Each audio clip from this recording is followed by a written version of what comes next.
now, one of these women is going to lie to you. I have never cheated on my husband. I have never cheated on my husband. I have never cheated on my husband. So who the hell is lying? Number one? Number two? Or maybe number three? Studies show we're faced with lies up to 200 times a day. But how can you tell if someone is playing you? Let's put these three to the test, using proven methods from FBI profilers and behavioral scientists.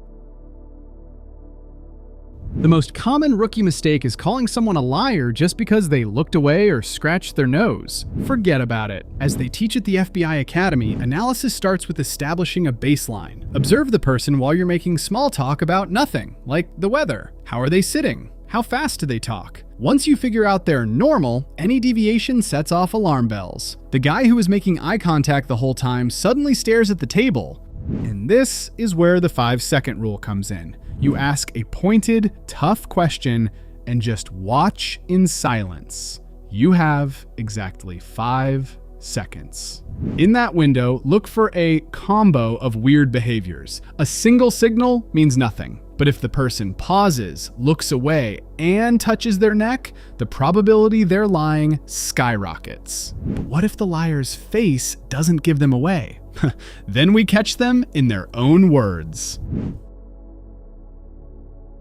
Let's move on to the interrogation. Investigative psychology research proves that open-ended questions give a liar way too much time to spin a web. Interrogators use presumptive questions. Instead of, "You didn't stay late, did you?" ask, "What made you stay so late?" You've already baked the fact that they stayed late into the question. They'll either have to confess immediately or make up details on the fly. To completely break a liar's cover story, use a cascade of 3 sneaky techniques, rolling smoothly from one to the next. Start with the 1-2 punch. Ask directly, "Were you at the bar yesterday?" Then, about 10 minutes later, casually follow up with, "By the way, what exactly were you drinking there?" The truth is easy to remember, but the brain has to reconstruct a lie from scratch every single time, making inconsistencies inevitable. While listening closely to their answer, drop a false detail. Throw in a fact that never actually happened. Say, "You mentioned it was raining there, right?" An honest person will get confused and immediately correct you, but a liar will be afraid to argue with your confident tone and will probably just nod along. And if they swallow the bait, finish them off with the ultimate FBI interrogation weapon, asking them to tell the story in reverse. Ask the person to recount their story backwards, from the end to the beginning. Every fabricated story is a strictly memorized linear script. Try saying the alphabet backward really fast. Stumbling? That's exactly how a liar will instantly fall apart at this step. So, you've backed them into a verbal corner. And this is when the liar's body starts to panic. No matter how well a person controls their words, their body reacts faster. Renowned psychologist Paul Ekman proved that emotions always outpace the rational mind.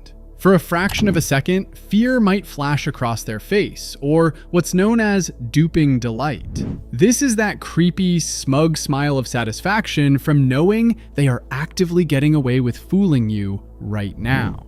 Deception expert Pamela Meyer showed real interrogation footage of a mother who murdered her children while talking about the tragedy. For a split second, she flashed that chilling smile.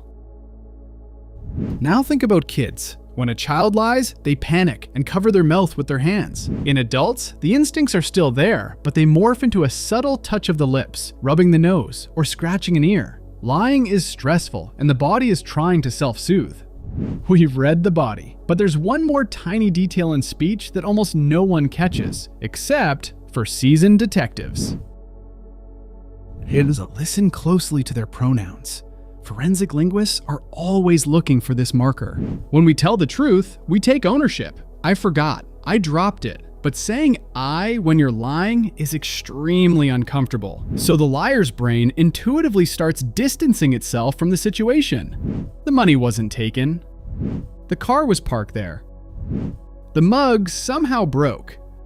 The person talks about their own actions as if they were just an innocent bystander. None of these techniques work in a vacuum. And remember, your goal isn't to play bad cop and accuse everyone you meet. Your goal is to get to the truth. And now, going back to the beginning of the video, applying all this knowledge, who do you think actually cheated? The first, the second, or the third? Write your answer and explanation in the comments.